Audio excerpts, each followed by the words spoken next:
नमस्कार, मैं हूं अंकुर वाजपेयी और आप देख रहे हैं द जर्नलिस्ट। बिहार में इन दिनों चुनावी सरगर्मी बढ़ गई है। हालांकि कोरोना काल में चुनाव होने और ना होने पर संशय बना हुआ है। इस बार बिहार के चुनावी मुद्दे क्या होंगे देखना बहुत दिलचस्प होगा, क्योंकि कोरोना महामारी के चलते लगाए गए लॉकडाउन में सबसे ज़्यादा फजीहत बिहार और बिहार सरकार की हुई है। बहरहाल आज हमारे साथ चर्चा में जुड़ रहे हैं संजय कुमार सिंह जी। संजय जी बिहार के ही रहने वाले हैं और इनका जो कारोबार है वो राज्य के बाहर चल रहा है। अपनी मिट्टी से दूर होने के बावजूद उनका जुड़ाव बिहार से बना हुआ है और वे लगातार बिहार की बेहतरी के लिए व्यक्तिगत स्तर पर प्रयास करते रहते हैं। संजय जी, आपका बहुत बहुत स्वागत है। बिहार में सियासी सरगर्मी बढ़ गई है। लीडर्स आगामी विधानसभा चुनाव को देखते हुए एक्टिव हो गए हैं। मेरा सवाल आपसे यह है कि चुनाव होते रहते हैं, सरकारें बनती रहती हैं, लेकिन जिन मुद्दों पर सत्ता हासिल होती है वह मुद्दे ही रह जाते हैं। इस पर आपका क्या कहना है? जी संजय जी। नमस्कार अंकुर जी, जय बिहार। सही बोला आप, चुनाव की माहौल चालू हो गई है पूरे बिहार में। मुद्दे तो देखिए जो रहती हैं इम्पोर्टेंट वाली या जो महत्वपूर्ण मुद्दे रहते हैं वो सब चीज़ बिहार के लिए एक अलग सिस्टमेटिक टाइप से या प्रोफेशनलिज्म मतलब प्रोफेशनल टाइप से वो सब चीज़ों को वहाँ पे देखा नहीं जाता है एक्चुअल। इनफैक्ट फ्रैंकली अगर बात किया जाए तो मुद्दे जो असली रहती हैं और जिन पे काम किया जा सकता है या बिहार का प्रोग्रेस के लिए कोई कदम उठाया जा सकता है, वो सब चीज़ों से भटका करके दूसरे मुद्दे पे लेके आया जाता है वोटर्स को या जो भी वोटिंग करते हैं उस टाइप का पीपल को जी। तो ये बिहार तक अगर बात करें तो बहुत अलग चुनावी माहौल बनती है। वहाँ पे चुनाव का जो भी वातावरण बनती है वो अपने लोकल दबदबे पे या जो नेता खड़ा रहता है उसके पर्सनल एजेंडेस या उसके पर्सनल पर्सनालिटीज़ के ऊपर में ज़्यादा लड़ा जाता है। जी जी। मेरा आपसे दूसरा सवाल ये है जी कि बिहार में शिक्षा, स्वास्थ्य और सुरक्षा जी तीनों की स्थिति बदतर है एकदम। आपको क्या लगता है कमी कहाँ आ रही है? क्या सरकारों की इच्छा शक्ति नहीं है या फिर वो करना ही नहीं चाहते हैं? जी अंकुर जी, बहुत ही अच्छा प्रश्न था आपका। मतलब जो चीज़ आप पूछे मेरे मन की बात, मतलब एक चुनावी माहौल बनती है तो क्या चीज़ पे मतदान जो वोटर होता है उसको क्या चीज़ पे दृष्टि रखनी चाहिए और किस विषय पे जाकर उसको मतदान करनी चाहिए, ये चीज़ में मैं भी मान लीजिए 2 साल से ज़्यादा ये 6 महीने से वो सब मुद्दे पे मेरा भी दिमाग बहुत चलने लग गई है और मैं सोच विचार करने लग गया हूँ कि एक्चुअल होता क्यों है, बिहार क्यों पीछे पड़ रही है। तो मैं बहुत चीज़ें निकाला, केस स्टडी करते गया, बहुत चीज़ को समझना चालू किया और लास्ट जब से ये लॉकडाउन हुई बोलिए या जब से फ्री टाइम बोलते हैं या आप टीवी के सामने ज़्यादा गुजारे हैं, तो उस सब चीज़ों में जब टीवी पे देखा गया है कहीं पे भी मतलब पलायन जो व्हाट वी से जब लोग अपना घर आने लग गए, अपना नौकरियां खो के, तो एक बड़ी सोच दिमाग में आ गई और कुछ सीक्वेंसेस ऐसे हो गए कि यस अभी मेरे को भी इसमें एक्टिव होना पड़ेगा, मेरे तरफ से ज़रूरत पड़ेगा तो मेरा इन्फ्लुएंस बोलिए या मेरा मोटिवेशन बहुत जगह काम आएगा। तो इस तरह से मैंने क्या किया, बहुत लोगों से बात करना भी चालू किया और मेरे विचारों के साथ क्या है एक्चुअल और डाउनफॉल की क्या स्थिति है, क्यों हो रही है और कौन से विषयों पे अपने को ज़्यादा सा इम्पोर्टेंस देना होगा। तो देखिए बेस रूट होती है कोई भी चीज़ का शिक्षा। जी, जब बच्चा पैदा होता है तो उसका पहला शिक्षा अपने माँ के गोद में मिलती है। बिल्कुल 2-3 साल के इन्फेंट स्टेज निकलने के बाद एक बार आप स्कूलिंग चालू करते हैं, स्कूल जाते हैं, उसके बाद स्कूल हो गई, एलिमेंट्री स्कूल हो गई, तो फिर प्राइमरी स्कूल हो गई, फिर हाई स्कूल हो गई, फिर आप कॉलेज में जाते हैं, फिर ग्रेजुएशन करते हैं। तो एजुकेशन सिस्टम एक बार माँ तो माँ होती है, माँ का शिक्षा तो हर बच्चे को मिल जाती है, और ख़ास करके बिहार एक सांप्रदायिक बोलिए या वैल्यूज़ बोलिए, ट्रेडिशंस बोलिए, बड़ों का इज्जत करने में बोलिए, ये सब चीज़ इतना बढ़िया रहता है। आज भी बहुत कम जगह आपको देखने को मिलेगा कि कोई बच्चा, कोई बड़ा आया है तो पैर छुआ या कुछ किया, मगर बिहार में आज भी आपको 100% मिलेगा। मैं ये नहीं कहता कि भारत एक ऐसा सांस्कृतिक देश है, हर जगह मिलती है, मगर बिहार में आपको 100% आज का डेट में भी मिलेगा। ठीक है, तो ये शिक्षा जो है रूट कॉज होती है सब चीज़ के लिए। आपके पास शिक्षा है तभी आप जाके कुछ भी कर सकते हैं। तो मैं ये चीज़ पे बहुत विचार किया, इसका केस स्टडी मैं करना चालू किया। आजकल टेक्नोलॉजी तो अवेलेबल है, सब कुछ आपके फिंगर पे मिल जाएंगे, तो मैंने इसका केस स्टडी चालू किया जी। तो मैं इसको थोड़ा सा एक्सप्लेन करके जो चीज़ मैं समझाऊँ और इसको क्या हुआ है और उसके बाद क्या किया जा सकता है, इसके बारे में मैं थोड़ा डिटेल में बात करना चाहता हूँ, क्योंकि यही ग्रास रूट है। ग्रास रूट मतलब एकदम रूट कॉज है।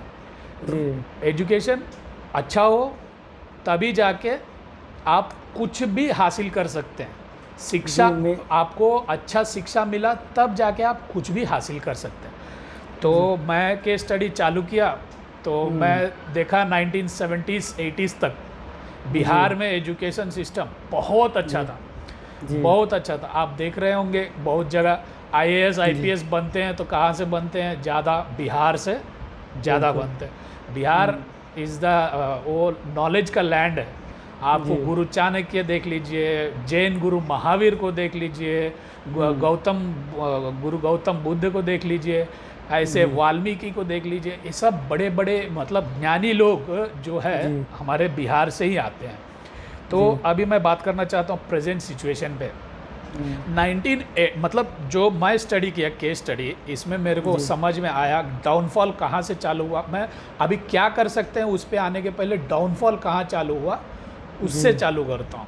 1980s में जगन्नाथ मिश्रा जी चीफ मिनिस्टर थे बिहार के जी। उन्होंने कुछ कदमें उठाई जिसके बाद से डिटोरिएशन एजुकेशन सिस्टम में चालू हो गई। 1980s में जब वो चीफ मिनिस्टर थे तो कुछ उन्होंने कदम उठाए जिसके वजह से एक डिटोरिएशन चालू हो गई। पहला तो उन्होंने, लेकिन प्रेजेंट टाइम वो मैं मान सकता हूँ, लेकिन प्रेजेंट टाइम में किस तरह से सुधार हो सकती है वो तो अब जो चला गया बीत गया वो ठीक है। प्रेजेंट टाइम की क्या, मैं वो ही बोल रहा हूँ अच्छे से एक मिनट में उसको ख़त्म करता हूँ वो पॉइंट को। जी। उन्होंने क्या किया, बेसिक जो फॉर एग्जांपल आपको बैचलर ऑफ एजुकेशन किया हुआ ही टीचर बनते थे, ठीक है। Bachelor of education is compulsory, मतलब उसको कंपलसरी रखा जाता था एक टीचर पोस्ट के लिए जी। उन्होंने क्या किया, उसको ग्रेजुएशन में लेके आ गया। उसको ग्रेजुएशन में लेके आने के बाद क्या हुआ, बहुत सारे प्राइवेट कॉलेजेस को लाइसेंसेस दे दिए गए। तो उसके बाद क्या हुआ, बहुत सारे सर्टिफिकेट वाइज ग्रेजुएट्स निकलने लग गए, वो लोग टीचर के पोस्ट पे आ गए। अब वो क्वालिफाइड टीचर्स नहीं थे। आपका ज़्यादा समय नहीं ले रहा हूँ इस पॉइंट पे, अब आ जाता हूँ मैं। ये दोनों चीज़ इसलिए बताया, ये बहुत इंपॉर्टेंट रखती है, इसको रेक्टिफाई करना होगा। आप फिर एजुकेशन सिस्टम में आपका टीचर पोस्ट भर्ती कर रहे हैं तो आपको फिर बैचलर ऑफ एजुकेशन कंपलसरी करना पड़ेगा। वो ग्रेजुएट को टीचर नहीं बनाना है, इंटरमीडिएट करने के बाद उनको टीचर नहीं बनाना है। ये रूट वर्क से ये एजुकेशन सिस्टम को फिर से रूट से ठीक करनी पड़ेगी। तो first and prime important thing इसको करना पड़ेगा। अब उसके लिए क्या हुआ, अब आज का डेट में बिहार में एम्प्लॉयमेंट नहीं है। आपका इन्फॉर्मेशन के लिए मैं एक चीज़ बता दूं, टीचर पोस्ट इतने खाली पड़े हैं जो भर नहीं पा रहे हैं। क्यों? लैक ऑफ एजुकेशन नहीं है वहाँ पे। आपको प्रॉपर टीचर मिलेंगे नहीं, तो किस तरह से आपको टीचर मिलेंगे जब आपके पास ग्रेजुएट ही नहीं है, स्पेशल एजुकेटेड नहीं है, तो आपको टीचर नहीं बन पाएंगे। टीचर नहीं है तो आपका स्कूल नहीं चल पाएगी। और एक स्कूल टीचर का रोल आपको मेरे मतलब किसी को बताने की दरकार नहीं पड़ती है। इलेक्शन आया, सेंसस आया, ये सब कामों में टीचर्स को तो कंपलसरी वो ड्यूटीज़ दिए जाती हैं। और इवन आप क्लास में जाएंगे, वो टीचर को पढ़ाई भी करानी है, और कल के दिन कोई बच्चा नहीं आया तो उसका बैकअप भी टीचर को ही लाना पड़ता है। तो जो टीचर्स रह गए हैं उनके ऊपर बर्डन भी बढ़ गई है, वर्क बर्डन बोलिए या कुछ भी, वो भी बढ़ गई है, वो भी नहीं हो पा रही है। और अगले टीचर्स जो चाहिए है वो टीचर्स मिल नहीं पा रही है। ये बहुत बड़े सवाल है, इसको बहुत ही अच्छा से मतलब रेक्टिफाई करने वाला इम्पोर्टेंट रूट कॉज को अब यहाँ से चालू करना पड़ेगा। एजुकेशन सिस्टम को स्कूल का इंफ्रास्ट्रक्चर को बढ़ानी पड़ेगी, और टीचर्स का अपॉइंटमेंट जो भी क्वालिफाइड है उनको लाना पड़ेगा जी। और जो क्वालिफाइड है वो स्टेट में काम करना नहीं चाहते हैं जी। क्यों? देखिए, एक के पीछे बैक टू बैक सब चीज़ का आंसर्स आती हैं। जी। वहाँ रहना है टीचर को तो सुरक्षित रहना है, सुरक्षित रहना है तो माहौल भी सुरक्षित चाहिए। आप नेता चुनोगे, जो हो रहा है गुंडागर्दी से चुनोगे या जिस माहौल में चुनोगे, अगर आप वैसे चुन रहे हो तो सब चीज़ का एक के पीछे लिंक आ जाती है जी। तो आपको टीचर नहीं काम करेंगे। अच्छा पढ़ा लिखा आदमी क्या देखेगा कि मैं सेफ हूँ, मैं जहाँ जा रहा हूँ वहाँ पे मेरे को सेफ्टी है, ये सब चीज़ें भी देखेगा। तो लिंक हो जाती हैं, एक के पीछे हर चीज़ को लिंक हो जाती है। जी जी अंकुर चलिए, ये एजुकेशन की बात हो गई है। जी। मेरा अगला सवाल ये है संजय जी कि बिहार में विकास किन शर्तों पर होगा? शर्तों पर बात इसलिए क्योंकि लगातार 3 टेन्योर सरकार में रहने के बावजूद नीतीश कुमार बिहार राज्य को पिछड़ा बता रहे हैं। तो विकास की शर्त आखिर मतलब होगी किस पे? जी अंकुर जी, मैं आपको बताया पहले कि ये सब चीज़ों के कारण क्या है, ये सब ढूंढने में लग गया था मैं कुछ दिनों से। जी। आपको कभी भी नंबर 1 एजुकेशन, शिक्षा, नंबर 2 स्वास्थ्य, आपका हेल्थ, नंबर 3 उद्योग, विच वो जो आपको रोजगार क्रिएट करती है। ये तीनों मुद्दे बहुत इम्पोर्टेंट होती हैं। अभी आपके साथ मैंने एजुकेशन सिस्टम के बारे में बताया, वो रूट कॉज होती है कोई भी चीज़ को। अब स्वास्थ्य के बारे में आते हैं। अभी जो महामारी आई है, इसको अलावा पिछले साल आपको ध्यान होगा बहुत बड़ा एक और आपदा भी आ रखी थी बिहार में जी। उस टाइम में नीति आयोग को एक रिपोर्ट सौंपा गया था अपने बिहार के तरफ से। उसमें क्लियर कट बताया जाता है कि हमारे पास हेल्थ सेक्टर में इंफ्रास्ट्रक्चर बहुत वीक है जी। 43% डॉक्टर्स आर ओनली अपॉइंट, मतलब रिक्वायरमेंट में जितने ज़रूरत है उसमें से 43% डॉक्टर्स ही हैं जी। आप आश्चर्य करेंगे 29% नर्सिंग स्टाफ है जो हॉस्पिटल्स है। आश्चर्य करेंगे बिलो 30% लैब टेक्नीशियंस है। आप इमेजिन कीजिए, आप सोचिए एक बार, रोंगटे खड़े कर देने वाली बातें हैं। आज किसी भी व्यक्ति को कुछ भी होता है, वहाँ स्वास्थ्य का प्रबंधन नहीं है, आपको इलाज कराने की सुविधा नहीं है, तो क्या होता है? 43% डॉक्टर्स अपॉइंटेड है, मतलब कितनी बड़ी गैप पड़ी हुई है, वो भी बिहार में, जहाँ पे हॉस्पिटल्स, अब ज़्यादा वो सब चीज़ों में जाने से दिखाएंगे आगे जाके। कोई भी, सब व्यक्ति तो जानता ही है, हर व्यक्ति किसी ना किसी परिवार का किसी को लेके एक बार तो पहुंचा ही होगा। हॉस्पिटल्स का क्या दुस्थिति है देखे ही होंगे उन्होंने कि रूम्स किस तरह से रहते हैं, उसका क्लीनलीनेस कैसा है। आप मान लीजिए 43% डॉक्टर्स है, मतलब कितना बड़ा शॉर्टेज है। अब इसका फिर मैं आपको वही बात बता रहा था, लिंक होती है, एक चीज़ का लिंक होती है। अब स्वास्थ्य ठीक नहीं है क्योंकि आपका डॉक्टर्स नहीं है। अब फिर आप बोलेंगे कि बिहार में रोजगार नहीं है। भैया 43% डॉक्टर्स है, 57% की गैप है। मैं 1-2% इधर उधर थोड़ा सा, ठीक है, कैलकुलेशन मतलब रिकॉर्ड्स के हिसाब से देखे तो थोड़ा सा इधर उधर, मान लीजिए 50% का भी वैकेंसी है, आपके पास डॉक्टर्स नहीं है। आप एक तरफ बोल रहे हो रोजगार नहीं है, एक तरफ बोल रहे हो इतने बड़ा वैकेंसी है, इतने बड़ा गैप है जिसको फिल नहीं कर पा रहे हैं। ये बड़ा सोच वाला विषय है। इसके लिए बहुत ग्रास रूट से काम करना चालू पड़ेगा सब। फिर ये भी लिंक होती है। आप स्वास्थ्य हेल्थ पे गए तो एजुकेशन लिंक हो गई, एजुकेशन पे गए तो आपका सेफ्टी लिंक हो गई, आपका सेफ्टी पे गए तो आपका नेता लोग किस तरह है, इसका लिंक हो गई। एक दूसरे से लिंक कर जाती है। जी अब फिर तीसरा मेरा इम्पोर्टेंट जो चीज़ आपको मैं बता जी। रहा था, उद्योग, इंडस्ट्री, जी हम्म इसमें मैं थोड़ा सा अपने बारे में भी बात करना चाहूँगा पर्सनली। मैं 20 साल से शुगर इंडस्ट्री से जुड़ा हुआ हूँ। 20 साल से मैं शुगर इंडस्ट्री के साथ काम करता हूँ। मेरा एक्सपोर्ट का काम है, शुगर एक्सपोर्ट करता हूँ इंडिया से। ज़्यादातर जो एक्सपोर्ट होती है महाराष्ट्र और कर्नाटक से हम लोग शुगर लेते हैं। मैं एक बिहार का रहने वाला हूँ। मेरा गांव मसरक, मतलब मेरा पोस्ट मसरक होती है। हमारे यहाँ जाने के लिए हम लोग कैसे भी छपरा जंक्शन जाते हैं। छपरा जंक्शन से मेरे बचपन का एक छोटा सा उदाहरण दे के उसके साथ मैं थोड़ा सा इसके ऊपर थोड़ा लेंदी बात करूँगा, ज़रूरत है।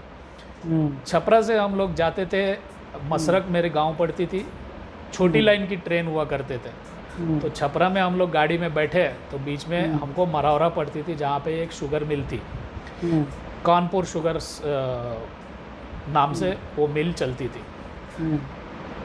आपको बोला विस्तार से इसके बारे में बता रहा हूँ फिर से। मरौरा में जो कानपुर शुगर्स है, अपने देश में जब अंग्रेज़ आए थे, अंग्रेज़ जब इंडस्ट्री डालने गए तो उन्होंने सेलेक्ट किया ज़्यादातर इंडस्ट्रीज़ बनाने के लिए यूपी और बिहार को। बिहार को मेन क्योंकि वाटर जो है, पानी का उपलब्धि बिहार में बहुत अच्छा है। हालांकि उसका दूसरे एंगल में मैं बात करने जाऊँ तो बाढ़ से पीड़ित हो जाती है, और वाटर एग्रीकल्चर के लिए बहुत इम्पोर्टेंट होती है। और शुगर केन की बात करें तो 1 किलो चीनी बनाने में जो वाटर यूज़ होती है वो बहुत बड़ा हो जाती है। तो अंग्रेज़ जब आए और उन्होंने शुगर इंडस्ट्री इंडिया में डालने की स्टार्ट की, तो ब्रिटिश इंडिया कॉरपोरेशन नाम से उन्होंने 6 शुगर मिल चालू किए, 3 बिहार में और 3 यूपी में। बिहार में 3 में से एक थी हमारी मरौरा वाली मिल। ब्रिटिश इंडिया कॉरपोरेशन नाम था उसका, 1904 में चालू हुई थी। तो वो वन ऑफ द बिगेस्ट, मतलब बिगेस्ट शुगर मिल था। हम लोग वहाँ से अपना घर जाते थे तो ट्रेन से देखते थे वहाँ पे। फिर घर चले गए तो मेरे घर से 50 फुट आगे वो रेलवे लाइन, छोटी लाइन जो है वो जाती थी। बचपन में हम लोग देखते थे कि ट्रेन जा रही है, वैगन लोड जा रही है, रैक्स जा रही है, पूरा शुगर केन से भरी हुई। कभी कभी उधर से उल्टा गाड़ी आती थी तो शुगर के बैग से। वो इंडस्ट्री 1998 में ख़त्म हो गई। अंकुर जी, इंडियाज़ बिगेस्ट शुगर इंडस्ट्री था वो, शुगर फैक्ट्री था। वो शुगर फैक्ट्री में उस टाइम में 98 में जब बंद हुई, उस टाइम में उसमें 2000 लोग की नौकरियां गई, बेरोजगार हुए लोग। आपको एक छोटा सा मैथमेटिक्स बताता हूँ आपको। जैसे 2000 लोग का नौकरी गई, एट एन एवरेज आप लीजिए, आप एट एन एवरेज लीजिए, ए फैमिली ऑफ 5 आदमी का है, तो आज आश्चर्य की बात है 3 से 4 आदमी बिहार से बाहर नौकरी करने के लिए चला जाता है। एट एन एवरेज 5 का फैमिली में 3 से 4 लोग नौकरी करने के लिए या कमाई करने के लिए, घर पे जो लोग हैं उसका पालन पोषण के लिए बाहर निकल जाते हैं। ये फैक्ट्री में 2000 लोगों का नौकरी गई। छोटा सा गणित मैं समझाता हूँ। लेकिन प्रेजेंट टाइम में चलिए वो तो बंद हो गई, ठीक है, वो तो उसको रिवाइवल करनी है ना। जी बिल्कुल, उसको रिवाइवल करनी है ना। अभी प्रेजेंट टाइम में क्या करना आपको मैं बताता हूँ। मैं शुगर इंडस्ट्री से जुड़ा हूँ, आपको बताया जी। तो हमारे एक्सपोर्ट के लिए लाइसेंस वगैरह लेने के लिए हमको कृषि भवन में दिल्ली में जाना पड़ता था। 2010 एरिया, वो टाइम पीरियड में थोड़ा सा आगे पीछे, 2005 से 10 के बीच में। आपको मालूम होगा अपना निर्माता निर्देशक प्रकाश झा जी जो हैं, अपने बिहार से ही, वो बिहार के ही हैं। उन्होंने बहुत कोशिश की कि ये जो ब्रिटिश इंडिया कॉरपोरेशन के 3 मिलें थी उसमें से कोई ना मिल चालू किया जाए। उनका फाइल दिल्ली का क्लियर हो गया था 99%, बट जो स्टेट में जब वो फाइल आई तो स्टेट में क्लियर नहीं हो पाए। नेता लोगों का जो, मतलब अब इतना खुल के बताने की भी ज़रूरत नहीं पड़ती है। अब वो एक के पीछे एक लिंक होती है, कोई चाहा ही नहीं, या चाहा भी तो उसके पीछे कारण तो बताने की ज़रूरत नहीं पड़ती है, सबको अंडरस्टूड चीज़ रहती है, तो खुल नहीं पाए। ऐसा प्रयास तो हुई है, मगर मेरा ये प्रयास रहेगा किसी भी तरह छोटे छोटे स्मॉल स्केल इंडस्ट्रीज़ बोलिए, ये मरौरा का फैक्ट्री, मेरा एक्सपीरियंस जो है मैं वो लगाऊंगा और सबको जागरूक करूंगा और सबको कुछ भी हो जी जी सबको बिल्कुल मैं प्रेरित करूंगा ठीक है। और एंकरेज करूंगा कि ये सब चीज़ में अपने को अब आंखें खोलनी है, सबको ठीक है संजय जागनी जी। है। जी संजय जी, सबसे महत्वपूर्ण सवाल ये है, जी, ठीक है, बोलिए। मैं आपसे सबसे महत्वपूर्ण सवाल कर रहा हूँ कि बिहार अगर पिछड़ा राज्य है जी तो दोष किसका है? जी। सरकारों का है जी या जिस जनता ने उसे चुना उसका? क्योंकि जिन वादों पर सत्ता हासिल होती है उसकी जवाबदेही तय नहीं हो पाती है, या दूसरे शब्दों में कहिए जनता सवाल ही नहीं पूछती है। आपका इस पर क्या कहना है, संक्षेप में बताइएगा जी। मैं तो ये बोलूँगा, मैं तो जनता को दोष दूंगा जी क्योंकि पावर तो आपके हाथ में है। जी आप वोट करते हो तब जाके जी। कोई व्यक्ति बैठती है। जी, आप ये बिल्कुल। हमेशा कहोगे कि वो किया नहीं कुछ भी, इलेक्शन के 3-4-5 महीना पहले सब आ जाते हैं या जी। थोड़ा बहुत काम शुरू कर दिए बोल के दिखाया जाता है, फिर कुछ नहीं होती है। फिर जैसे ही इलेक्शन हो गई अपना अपना सीट पकड़ लिए, फिर वो काम भी बंद हो जाती है। नहीं तो इसमें सरकार की दोष नहीं है ज़्यादातर, जनता सरकार तो की हम- क्यों नहीं, जनता का दोष इसलिए बोल रहा हूँ कि उसने सरकार को चुना। सरकार का दोष तो 100% सरकार का ही काम है कि वो डेवलपमेंट का जो काम बताती है या जो मुद्दे पे वो चुनाव लड़ती है उसको करना। मगर जी। पब्लिक का मैं फर्स्ट और सेकंड में अगर आप मेरे से बात करें तो मैं पहला दोष तो मतदान को ही देता हूँ। इसलिए मैं हमेशा ही जितने लोगों से भी बात करना चालू किया हूँ, जितना जी। यंग वोटर्स हैं या एजुकेटेड हैं, जी। बाहर में जो लोग रहने लग गए हैं, उस पर मैं फोकस चालू किया हूँ कि आप लोग को मोटिवेशन करना पड़ेगा, सब चीज़ को समझाना पड़ेगा और अवेयरनेस जो है सबके अंदर में लाना पड़ेगा कि ये सब चीज़ अपने को दोबारा नहीं करनी है। जी बहुत बहुत शुक्रिया सर, जी। बहुत बहुत शुक्रिया। जी अंकुर, थैंक यू अंकुर जी। जय हिंद, जय बिहार, भारत माता की जय।